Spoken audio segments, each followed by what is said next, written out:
If you turn on the TV, scroll on social media, or ask your friends or your families for their thoughts on how to best be healthier, you'll be exposed to a host of different ideas about the latest wellness hacks. The most popular of these are often trends that promise rapid improvements in your health and simple fixes for complex problems.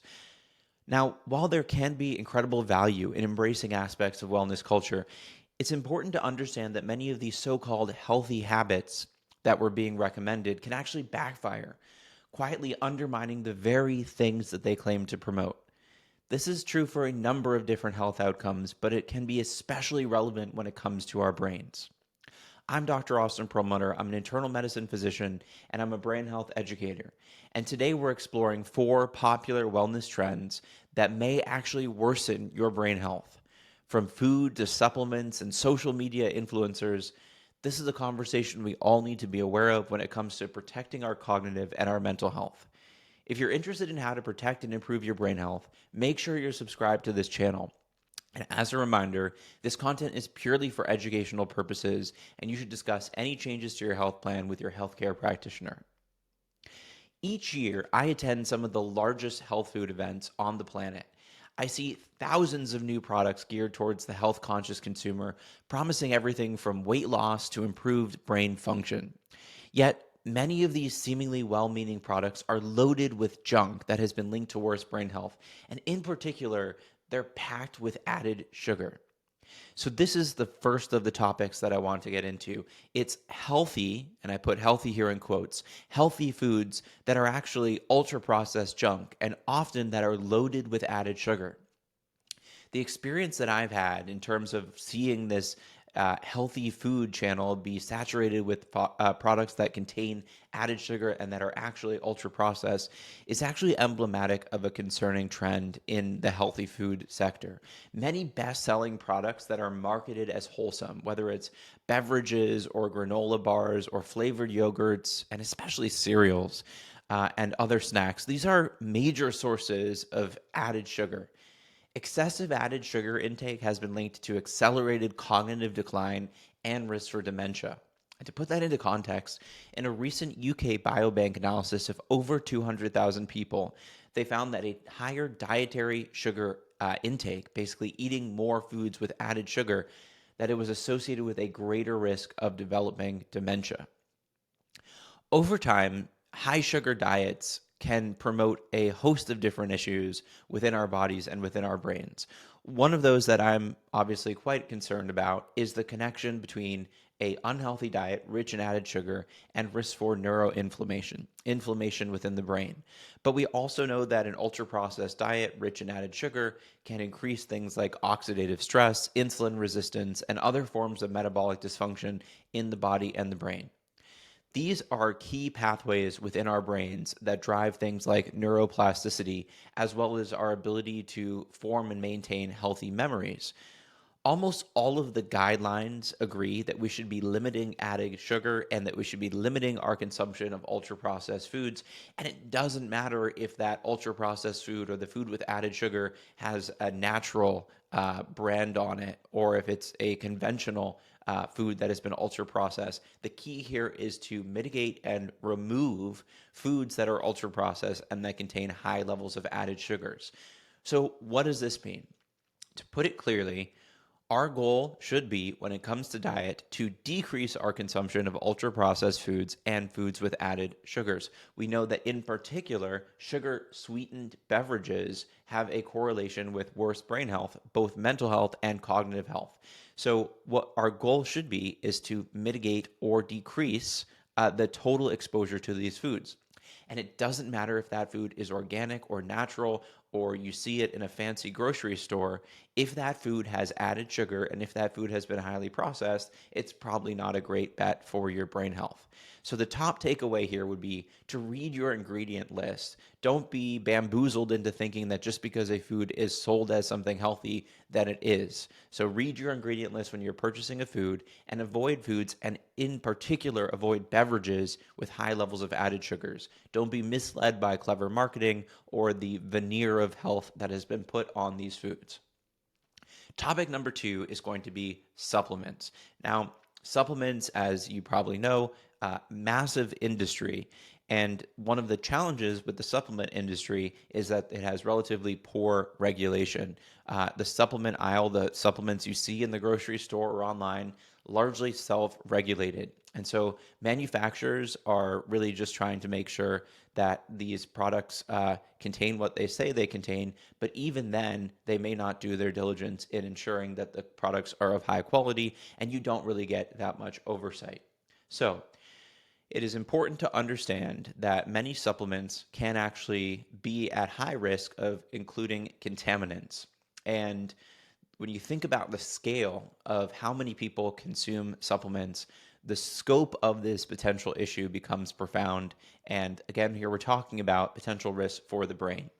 So, in a survey of 121 Canadian dietary supplements, almost 2% were found to have high levels of brain damaging heavy metals like lead and aluminum.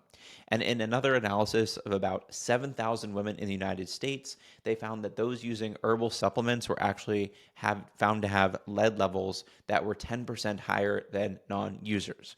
So, the point here being, there is a risk for contamination of supplements with heavy metals. Heavy metals are linked to worse brain health. Beyond just the risk associated with contamination with heavy metals, researchers have more recently drawn attention to the potential that brain health supplements, in particular, could contain adulterant pharmaceuticals. What am I talking about here? I'm talking about supplements where either intentionally or accidentally, but it seems unlikely that this would be accidentally, that supplements actually contain prescription drugs. And some of the drugs that have been found in supplements include antidepressants, stimulants, anti-anxiety medications, and anti-inflammatory medications. These have been discovered across the entire spectrum of supplements, but they've been primarily found in sexual enhancement and weight loss products, and now it's being shown that there is a risk that these types of drugs can be found in particular in brain health supplements. So, what do you do about this? This isn't saying that we shouldn't take supplements, but rather that we need to be cautious that our supplements are actually verified, third-party tested. Groups like NSF and USP can be helpful in determining whether these supplements have actually been vetted. But in addition to this, we should be extra cautious if you only have the supplements available online, because typically stores create some degree of scrutiny on the supplement manufacturer to ensure that the quality may be at a slightly higher standard. Now, this is anything but universal, but in particular online, there may be less degrees of oversight in supplements. In addition to this, discuss your supplementation with your healthcare practitioner. Don't look for supplements that make sensational claims. They are less likely to actually contain the actives that are going to be of value to you. If they're saying you're going to take this supplement and lose 20 pounds in a week, if they're saying that this supplement is equivalent to, for example, a GLP-1 drug, these are sensational claims that should make you think twice about the relative value of that supplement. And again, looking for third-party certification and from brands that have been around for some time and you can trust, not these fly-by-night companies that put something up online and are making these big statements about what these products may do. Number 3 is going to be a focus on how we become over-concerned, overly stressed as a result of wellness culture, and in particular, the content produced by wellness culture.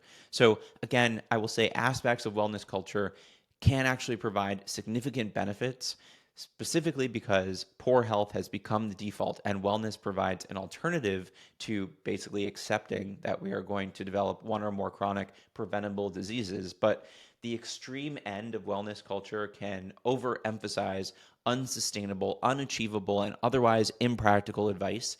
And that can create significant levels of stress and anxiety around not doing enough, around the fact that we may be messing up. So if you were to go out and eat a sandwich at the airport because that's the only food that's available, you could say, well, that's not what I want to be eating every day because this is not the ideal source of calories, but you make it work. But if you really buy into certain aspects of the extreme end of wellness culture, you might have a lot of self-blame around having consumed anything other than a perfect diet.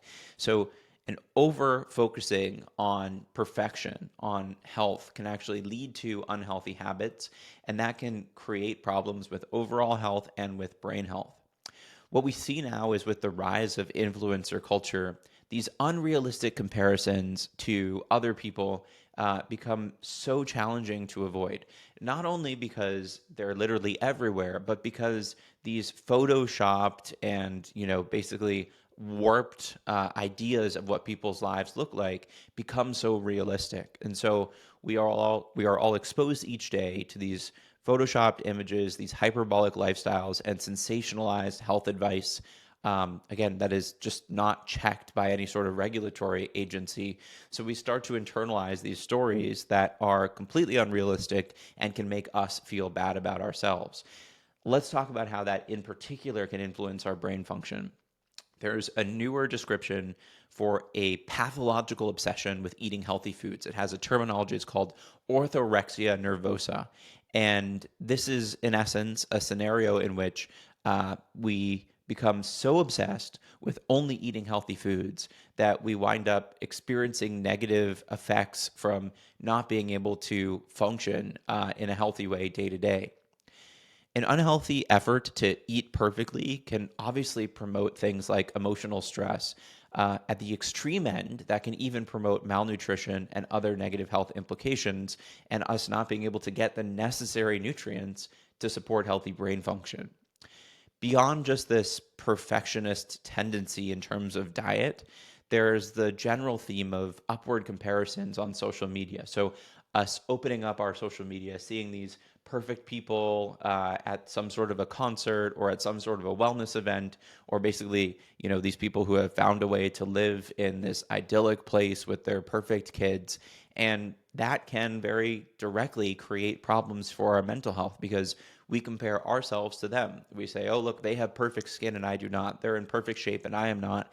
And so it creates a psychological stress. It's basically the idea of kind of keeping up with the Joneses, but at a unprecedented scale where we're making these direct comparisons to other people and we're only seeing a tiny slice of their lives and often the best slice of their lives in terms of how they are portrayed, but in many cases, not even a real person or a real slice of somebody's life because of the fact that it's been either carefully curated or in some cases isn't even a real person at all. We now have AI people that we're comparing ourselves to without knowing that that's the reality. So there's this upward comparison issue where comparing ourselves with people who we see as superior to ourselves can be something that creates poor mental health.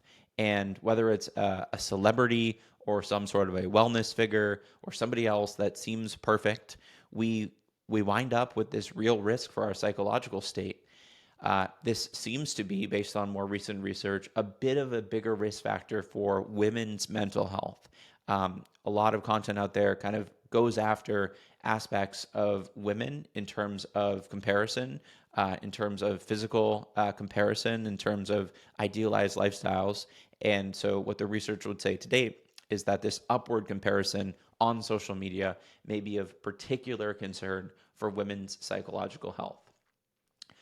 One more topic that I'd like to cover today, which is a kind of a major passion project for me in terms of understanding how wellness culture can actually be damaging our brain health, relates to the whole idea of inhaling scented molecules, inhaling smoke as part of some sort of a wellness event or ceremony or ritual, where we know that these are things that when we inhale them actually create a whole lot of risk for our brain health.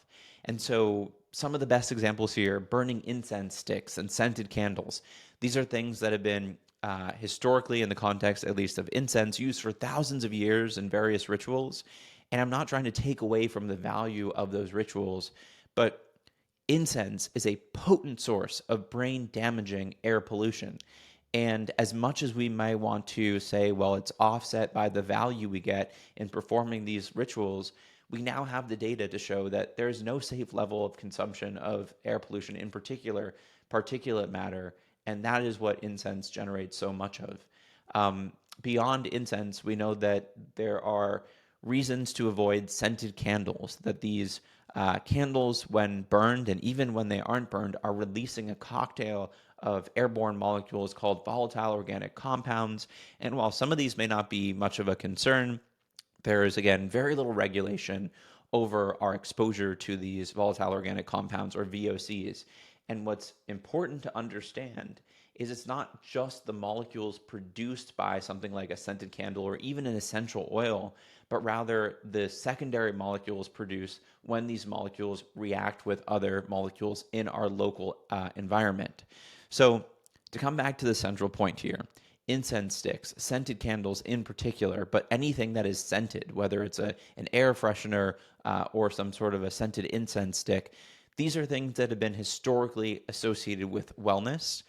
We look at these as part of various ceremonies. We put them around in our homes. Sometimes we use them to get rid of bad energy. But these products, when they are undergoing combustion, generate particulate matter like PM 2.5, polycyclic aromatic hydrocarbons, molecules like benzene, which is a volatile organic compound that in certain research has been shown to be carcinogenic, as well as carbon monoxide, which carbon monoxide at small levels, maybe not a concern, but actually can create issues in terms of displacing oxygen binding. And so at very high levels is actually lethal, but even at smaller levels, which we may be exposed to in the context of burning a lot of things in our homes, is not good for our health. To pin this down, because a lot of what I'm describing maybe just sounds like my opinion, what we're starting to see is that exposure to these things in our homes is associated with worse overall health, multiple aspects of respiratory, cardiovascular health, but also with cognition. And so, one study that was published recently looking at older adults in community settings found that more regular incense exposure was associated with impairments in cognitive function and altered brain connectivity on a functional MRI test. We also have seen recently research coming out of Taiwan that showed that individuals exposed to incense smoke had lower scores on a test called the Mini Mental State Examination. The Mini Mental State Examination is an independent test that tells us about risk for cognitive decline. And to expand this to candles, scented candles emit, as I said, these volatile organic compounds like formaldehyde and benzene, as well as this particulate matter called PM 2.5 that has been shown to correlate with dementia and depression. And recently, a study came out, actually, a set of studies came out that showed that exposure to candles indoors were linked to reduced performance on tests of cognition. This is real time. We're talking about immediately after a person is exposed to an indoor candle. And in 2025, the researchers retested this to make sure that this was a real signal. And they found that, again, exposure to an indoor candle was linked to worse cognition. Scented candles are unique in terms of not only do they release the particulate matter that comes from burning anything in your home, but they also release these volatile organic compounds. So I think that makes them a more worthwhile target to avoid. In addition to this, often scented candles tend to be made of paraffin wax as opposed to soy or as opposed to beeswax. And while we're still learning all the specifics of this, generally speaking, because paraffin comes from petroleum, many people would recommend to try to move towards soy, or best case here would be an unscented beeswax candle if we choose to use candles in our home. So, what can we consider doing about this? Some of the most reasonable tools would be to decrease total exposure to anything that's burning in our homes. And that means if you are going to be burning something, whether that's cooking on the stovetop or burning some incense or burning some candles, to open your windows, to not burn something for too long, to make sure you have good airflow. So, don't do this in a small room. And if you do choose to use indoor candles, moving from a scented candle to an unscented beeswax candle may be a better bet. Finally, here in terms of candles, keeping your wicks trimmed seems pretty trivial, but it helps to decrease the amount of sputtering, and that will then decrease the amount of particulate matter that is produced by these candles. So, we've covered a couple of things here. We just discussed the fact that some of these wellness related indoor scented candles and incense are not a good bet for brain function, and some of the potentially healthier alternatives. Although I will just say here, inhaling smoke is never a good bet for brain health. There's no safe level, there's no good level. This is not a hormesis scenario where you want a little bit of exposure. Air pollution, and in particular, the PMs that come from smoke, are something we should try to avoid whenever we can. We talked about the stressful over concern that comes from exposure to wellness culture and internalizing some of these unrealistic, stressful, and anxiety provoking norms. We also talked about supplements and why it's so important to make sure that your supplements have testing to ensure that they actually contain what they say they contain. And finally, we talked about the generalized idea that healthy food is healthy because people say it is, where many healthy foods, and again, healthy in quotes, actually are ultra processed foods that contain high levels of added sugar, and why you have to be a little bit cautious and not just embrace something as healthy because it's organic or because it says it's natural, and rather make sure that you are looking at the ingredients list on that product. If you've enjoyed this content, again, make sure to subscribe. It's helpful for me to know which types of content I should be putting out. And if you're interested to get all the references to this conversation, you can head to the link and read the article on my website where I include all the citations. Finally, thank you so much for watching. I'm Dr. Austin Perlmutter, and I'll talk to you again soon.